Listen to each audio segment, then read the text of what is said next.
Oh, hey, folks, how you doing? This is Paul. We are going to do a story time now, and this is going to have to be R-rated because we're going to have to give a little disclaimer here. If you're young ones, you have to tune out because this is going to deal with a sexual matter. So please tune out, and this is going to be my story about the time I got gonorrhea, which was no fun. Believe me when I tell you, it was absolutely no fun.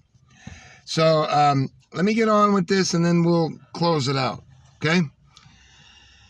I had gone to the Philippines a couple of times, and, I was lucky. I didn't wind up, getting any problems. And I think it was like the third time I went. I liked to bring football equipment, like a football and some flag football belts and some cones and stuff, and go to a field which doesn't exist anymore now. It's all commerce. It's like a little fair and a Ferris wheel and all these different rides, and they just shut everything down there. They used to have a little place where you could go and you can exercise or play soccer or whatever, and now that doesn't exist anymore at all. It's all commerce at that place, Clark Field. So, but it was nice there for a while. You could actually play football or whatever. So I would take the football equipment, and the Filipino young guys, they all, kids, they all loved it. When they'd see the football, it was easy to get them to play. So, of course, they want to play, too, because you're a canoe, Americans, they call canoe, and it looks like you're fun, so they're going to be, of course, very anxious to play. So I had a girl that I was going to see named Kathy. I still kind of love her because she did take care of me, and she warned me about this, which I did not take seriously. And it's because when you're young and you're a guy, it was kind of like my friend Kyle, that's not his real name. I asked him one time, I said, hey man, why do you do that shit? I said, why do you do like them? Why do you take that drug? Why do you do that? Because, it can't be good for you. He's like, yeah, it's like, because it feels good, but it's like not exactly the right thing. You got to do it again because it wasn't exactly the right thing. You needed it again. So it was kind of like that when you're young, you know what I mean? Sexually, because I don't know what it is. It's just like a fire. I mean, I'm sure now if I was around a lot of beautiful women, I'd feel the same way about it. I mean, we don't change much, right? But it's a little easier to control now. Back then it wasn't when I was 35 years old, okay? 36 years old, 38 years old. Now, I would go there and I would take a football and flag football equipment and a couple cones. And then, I showed the kids how to play football, and the Filipino kids were very receptive to it. And, anywhere from 20 years old down to, 7, 8 years old, they loved to play football, American football, flag football, so you didn't get hurt. So I was with that girl, Kathy, who I was kind of with, but I felt like I was choked, like I was with her a little too much there, And it's like being on fire. You know what I mean? I can't explain it to you. As the girls, you can't understand this. Well, maybe some girls feel that way too, but I just wanted to try something different. You know what I mean? And there's good reason for it. So I went down to the field there, and that used to be a nice field over there. Now it doesn't exist anymore. And I was playing with the kids, football, and I had made first down markers, with a chain. First down, it's like a post and another post with a orange bullseye on each one, and it goes 10 yards. So, I paid some kids like $2 to do it while we played. And I was teaching them how to do all this. Sorry, folks, I know the camera angle is shitty here because it's starting to heat up in my car now, and I don't want to make this public knowledge. So I was, doing my thing there with the kids, and all of a sudden this little girl came up, and she wasn't very old. I'd say she was 18. okay? Like 18, all right? And she was cute, real cute. And I think I was, at that time, I think I was 40. I think I was 38 or something. I was 38 at least. Regardless, this girl was real cute. And her name was Chen, I found out. And she was just very receptive to wanting to talk to me. So I was doing my thing with the kids there, and she took one of those poles there, so to speak, and she said, "Can I help do this?" And I said, "Of course." And it was kind of puzzled me, you know what I mean? And because she was really attractive. She was a small thing, but she was real attractive. And I started talking to her, and then she wanted to see me, but my girlfriend was back at the hotel. So that girl, Kathy, which I was not happy about, because now I could get involved with this, and I couldn't really. It was a real problem. And so I told her, I said, I'd be back later, and she wanted to come with me right away. And I said, like, no, I can't, because I got somebody and I have to break off, And then, so she met me like the next day. Sorry, folks, I have a speech impediment because I bit the inside of my tongue, so it's hurting. And I can only talk like kind of strange now. So what happened was I wound up meeting her, and I kind of, like, unceremoniously kind of left the other one there, and she didn't like that. And she who has passport has final say on things. Let's just put it to you that way. And wasn't good for a variety of reasons. But I wound up going with this girl. And like I told you, she was real cute. Now, I met her at around 4 o'clock in the afternoon. And I just kind of said, fuck it. And I left that girl at that woman at the, and she was like 35 years old. She wasn't a young girl, the one I was with. Folks, I'm sorry. I got to turn on the car because it is getting hot in this sun, and it's getting hard to see me. Oh, well, what can I do? All right. So, we went and we played billiards, and she was pretty good at billiards. So I saw. And then, we sang some karaoke, because that's always what you do, And then we went and got down to it, and we went to a hotel there, which everything went swimmingly. And I really had a good time with her while it lasted, because what happened was she was really a funny little girl. And honestly, she was a sweet girl. As bad as things were, she was a sweet girl. And the thing I remember about her so much was that she was very affectionate with me, because I knew she was young, and I knew that I was 40 years old at the time, or 39 or whatever it was. And I knew exactly, like in the United States, you're not going to get a girl who's 55 years old. It's not going to happen. Okay. So believe me, I knew exactly those precious moments in your life, that I knew what this was. So I was very grateful, and I was very happy to be there. And she was very affectionate. She was like very affectionate to me. And incidentally, she was the only woman that ever wrote to me. And when I went back to Florida here, 10 days later or a week later, she wrote me a letter. I got it. I couldn't believe it. She actually wrote me a letter. So she was a sweet little girl. And after that, and actually one part of the story there was, we were talking about Filipino guys, and she said, sometimes it's nice to not have to go with the Filipino guy, because they're kind of like primitive. And, or we were talking about it, and I said, it's kind of like monkey business, you know what I mean? Like with them, when you go into the internet, you can't do anything because they're all doing the same thing. And I know, and I said to her, I said, it's like, ooh, ah. And she said, when I did that, she started cracking up in like this girl giggly laughter. And it was all working very well. I mean, things were going swimmingly, to say the least, okay? So I planted my seed in the Garden of Eden, shall we say, and we went to sleep, and I woke up the next morning, and then we decided to go up to Pinatubo, which is the volcano up there. And we went up there and promptly lost my shoe in quicksand. For those of you who don't believe in quicksand, you can believe me. Quicksand exists. And it's only the real fierce shit that'll kill you.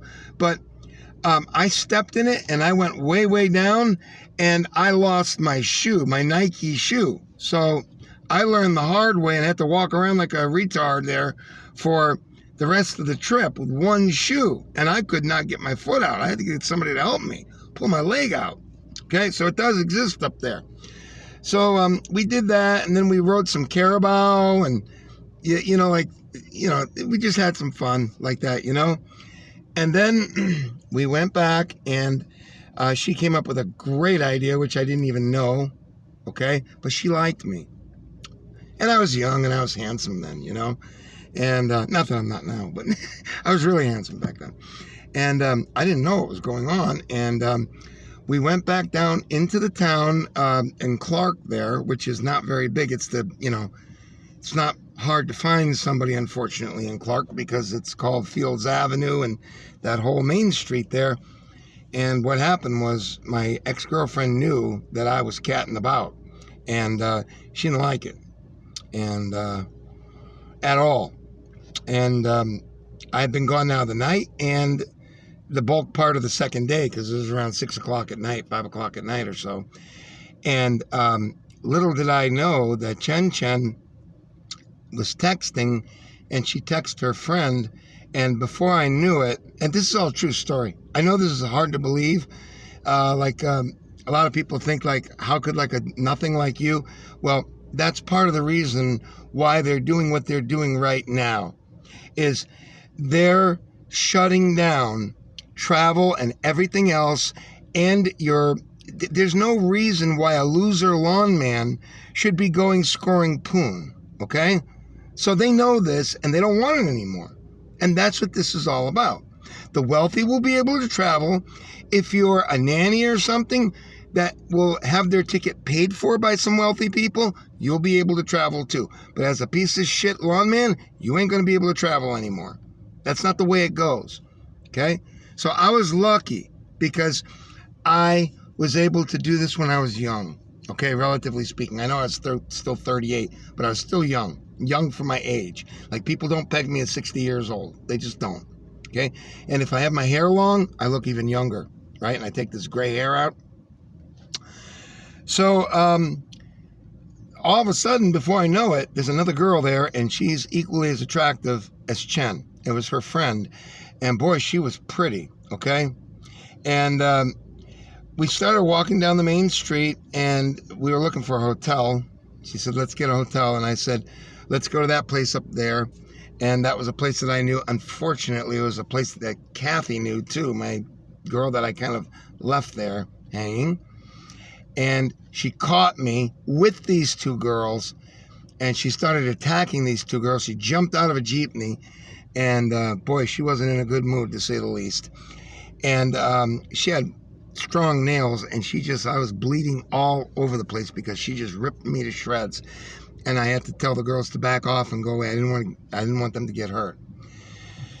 So I had to stay there with Kathy that night. My chance. Well, I did get a chance later. I got a chance later with my wife and her best friend, so that worked out to be even better, I would say. But that was only it wasn't a one-time thing. We lived together for, I don't know, about a month or two. So it was nice. Maybe a couple of months we lived together. So it was nice. I really did feel like a king. And they got along, and they didn't fight, and it was just nice. It was just the greatest time of my life by far, okay? And it all kind of worked out with no hassles. It was all right. But this I regretted because that other little girl was really cute. So I had to go with Kathy, and then, we went into the hotel. And I had already gotten the hotel. That's what it was. We were going back to the hotel, and I already had that hotel. It was in a German place where a lot of Germans were. Unfortunately, Kathy was familiar with it. So I got up at 6 o'clock in the morning and I asked Kathy if she wanted donuts, and she said, okay, you know, she didn't really want it, but I said, I'm going to go get some. First thing I did was I ran right out, and 3 hotels down was that place that they were staying. And man, this is one of the saddest times of my life. I ran over to the room, I knocked on the door, and Chen got up out of bed, and then I went to her and I took her in my arms and I kissed her, and her friend was right there with her in the bed. And I said, Chen, I'm so sorry. I'm so sorry. Yeah, I said, and your friend is so beautiful. I said, I'm so sorry I did this to you. You know, I said, you know, if I come next time, you know, when I come next time, you know, I'll look you up. You know, I mean, like, you're so beautiful, you know. So, but to be honest with you, things had already begun occurring. I may not have been able to perform because this is what happens with gonorrhea, although sometimes you can, it depends. But things were beginning to happen, and I was only a day and a half from going home, from my plane leaving. So I wound up knowing what was going on, and now I had to be careful because I'm sure I passed it to Kathy, okay? So the next day, I went to a quack doctor over there, and he gave me some pills, okay, which didn't work, which I thought were working, but it doesn't work. Take it from me, guys, when you get gonorrhea, there's only one way to do it, and you got to go to the clinic. Period, end of story, and it requires a shot and other accoutrements. Don't buy into anything. That's how it works. So they kept feeding me. This stupid quack doctor kept taking $20 from me for this crap and that crap. And finally I got on the plane, and I was dripping like a good humor, okay? Ice cream cone in the heat, and that's for real. And the only good thing about that was we went on a 747 because the plane wasn't working, and they got a 747, and it was huge, and they put me on that top part of the 747, which was really comfortable, and I could put my feet up, and I had a great trip other than the fact that I had gonorrhea. And I had to be extremely careful, and I knew it about using the bathroom and so forth. So I knew about that. And you know, like when you get it, you feel like you're not even human. You feel like you're a toxic person that's never going to qualify to be part of the human race again. So I wound up making it home okay, but I knew I wasn't, you know, right. As soon as I got home, I went to the clinic up in Fort Lauderdale. I knew I had to do that. So I went up there, and that is like the whole part of the story that's interesting, although I thought the other part was interesting, although I lament about that all the time. But there would be another chance, like I told you, and that worked out. But anyways, so I went up to the clinic. I signed in. I think it was $35. It might have been $40. It was somewhere around there. Maybe it was $40. You have to sign in, give your driver's license and all this. And then they show you a film. And that was that was in 2000. So AIDS was still the big thing back then. And they showed you all the stuff about AIDS. And, you know, they told you to sit down and relax. They're going to take care of you. And it was pretty good. I must give them credit because you're not in a good frame of mind at that particular time. And it was helpful for them to say that they were going to take care of this. It was really very helpful. So half of the reason the story is so interesting was because of the experience I had when I went in there. So, you know, I'm in the big shitty here, okay, of Fort Lauderdale, Florida. So I went in, and you sit down, and then, of course, you go in for the test, okay? And the first thing you start doing is you start looking around, and I would say 50%, if not more, were black Americans, right? Not Haitian Americans, black Americans, right? And the dotted American white guy, right? And some women too, American women. And maybe some black women, although I don't remember too many of them. Okay, maybe a couple. So maybe there were like 15 people in here, you know what I mean? 12, 15, 18 people, something like that. Your typical day in the gonorrhea center in Fort Lauderdale, say. And, but not tons of people, not like 200 people, you know what I mean? Smattering of people. So the first thing they do is you have to go in, and a nurse takes a Q-tip and they swab you to make sure that you have what they think. And then, of course, it comes out positive. And they said, just relax. We're going to take care of this. Go sit down out there. And, we'll set a protocol in motion, blah, blah, blah. So I go out, and the first thing I noticed that sticks with me, because this is 20 years ago,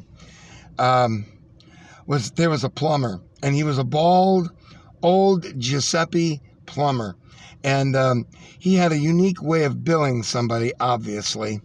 And so she probably couldn't pay the bill. And he resorted to different methods of payment. And I remember he looked very, very concerned. He was very, very concerned. And he was there. And then I told this story before on my other channel. And it's gone now, so I'm glad I'm putting it up on this one. And then I look over, and I see a 15-year-old, I see a 13-year-old, and I see a 10-year-old. And that's pretty young to be in the gonorrhea center, folks, in the public health center there, okay? And I looked, I said, ain't that a bitch? I said, what in the hell happened there? And, incidentally, I looked and I saw a guy who appeared to be the father of these three little hellions. And he was a very busy, I don't know if he was a CEO, but he was definitely something of like a managerial kind of guy. And he was on his cell phone. And he never got off the cell phone. He was on it, and he's like, okay, I'll be in the work. Tell Mr. Smith I'll be there, and we will meet. So he's doing all this stuff on his phone. He's a nervous wreck. You've got 3 boys, age 15 down to 10, okay? In fact, he might have been 9, all right? It was between 9 and 10 years old, and the oldest one was 15. There were 3 of them, okay? And they were all 3 peas in a pod. So the father is on, and what happened was I somehow started talking to him, and he turned out to be a nice guy. And he said that, I said, what happened? I said, I know what happened with me. I said, I was in the Philippines. I mean, that tells you everything you need to know. He said, unfortunately, I got them a babysitter who was 16. And I said, well, what happened? He said, well, the oldest one went with her, and then the oldest one, of course, had to fucking muscle his way through his fucking brothers and said that you pussies if you don't do it. I mean, you understand what I'm saying, folks? These are fucking normal American kids, okay? Normal American boys make you F the babysitter when you do it. You understand? This is how it works, folks, okay? I know a lot of you, especially the women, are be like, that's abnormal. That's what you do. You understand? And the brother was the fucking the oldest brother was the fucking ringleader, and the other brothers followed what he said because he was the ringleader. Like he was like smacking them and stuff like that. He was like, not exactly Larry Curly Moe, but kind of getting that way toward the Three Stooges here. Okay. And like, you have to understand, I was listening to the whole conversation, and you could clearly see that he was the ringleader. So evidently, they all had a piece of the rock, okay? And they all got it. And I don't know if they reported the girl or whatever, or what. It's probably better if they didn't. They probably better to just treat her and don't take her into your house anymore or whatever it is. But, I mean, shit happens, right? So what happened was, I went in, and then they give you a shot. And then you come back out and they give you 3 pills, and they're horse fucking pills like that, each one. And they say when you leave here, drink a half a glass of water, take it, and then drink the other half a glass of water, and take it all at once, and do exactly as we tell you, and don't do it any other way, and you'll be okay. So I went and I got the shot, and then I sat back down, and you have to wait for them to bring the pills or whatever. And then I'm looking, and the oldest one now over there of those boys has to go in. And he's upset about it. He hates it. So he's not upset about it. He's just pissed altogether because he's getting all the shit for this because the father's taking it out on him, of course, right? Plus, he's a fucking ringleader. So he walks in, and they give him a shot, and they come back out. And, of course, the little one is scared. the 13-year-old isn't happy about it. And like the little one is very concerned. And he says, what did they do? What did they do? And he goes, shut up. He goes, they give you a shot. And then I forgot what he said, but I know he said that. And he probably said they do some other stuff or whatever. But the little 9-year-old didn't like it at all. The 13-year-old or the 12-year-old, he went next. And like, this is scary for a kid, So the 12-year-old goes and he starts marching into the gallows there, and he comes back out, and then they go to the 9-year-old, and the 9-year-old immediately breaks out into wail, and he goes,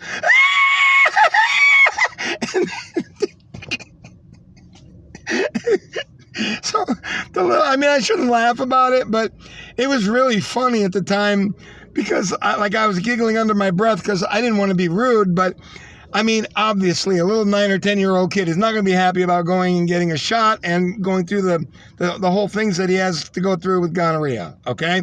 So the older brother solved the situation by going and punching the 9-year-old in the arm and grabbing him and horse collaring him and bringing him in with the nurse over to the thing, and he's crying all along the way. And then 3 and 4 minutes later, he comes back out sniffling, and they all lived happily ever after. Okay? and then I remember I went out, and I went down to the gas station there where they shot that Italian police officer sitting in his car. I forgot his name now, and they never did find out who did that. It was in a bad area. And I got a soda, and I did just as they told me, and within about 3 hours at the most, I was starting to pee right again, you know what I mean? And boy, I'll tell you something, that was a learning lesson as you've never seen before. So guys, take that as a lesson. That is story time for today. And it pisses me off because, like, if you get gonorrhea, of course you get it in all different sorts of ways, but that wasn't the typical way that I think that you get it, because I wasn't out. Like, I refused to go into those places like the Voodoo Lounge and the Pharaoh's Lounge and all that. I refused to go in there but in a way I should have, because they test those girls for that. They're tested every week for that. They know. So chances are you're not going to get gonorrhea with those girls. But it's the freelancers. Those are the ones you got to watch for. And I should have known that, and I didn't. So let that be a lesson to all you guys getting ready to go off and do your thing in the Philippines. And just as a side note to this is nothing new. I met an Australian guy over there. Those fucking Australians, talk about fucking 2-fisted, 3-fisted drinkers. Holy fuck. Those Australians could sit down at a bar. I ain't shitting you. 20 beers does not do it. And I'm not talking about all day. I'm talking about in a couple of hours. 20 beers doesn't do it. I'm talking about 25, 26 beers on the table for a guy. They fucking drink like you swim in it. And then I started talking to this guy, and this guy was a nice guy. He was a handsome guy and everything, right? It's an Australian guy. And he told me he got it, like, honest to God, like 10 times. I said, you got 10 times? He said, yeah, at least. I said, I bet you learned your lesson. You don't go out? He goes, no, I go out all the time. He said, I still get it from time to time. I said, you don't care? He goes, no, they just go and get a shot, and don't worry about it, man. You're young, just go ahead and do it. He was like 40 years old. That guy was like 50, 45 years old. Good looking guy. So, yeah, there's my story. You can do with it what you will. It's 100% accurate. And follow my instructions and be careful. Okay? Thank you for stopping into this channel. This is the greatest story time ever. And we will be back for more uplifting stories. Bye.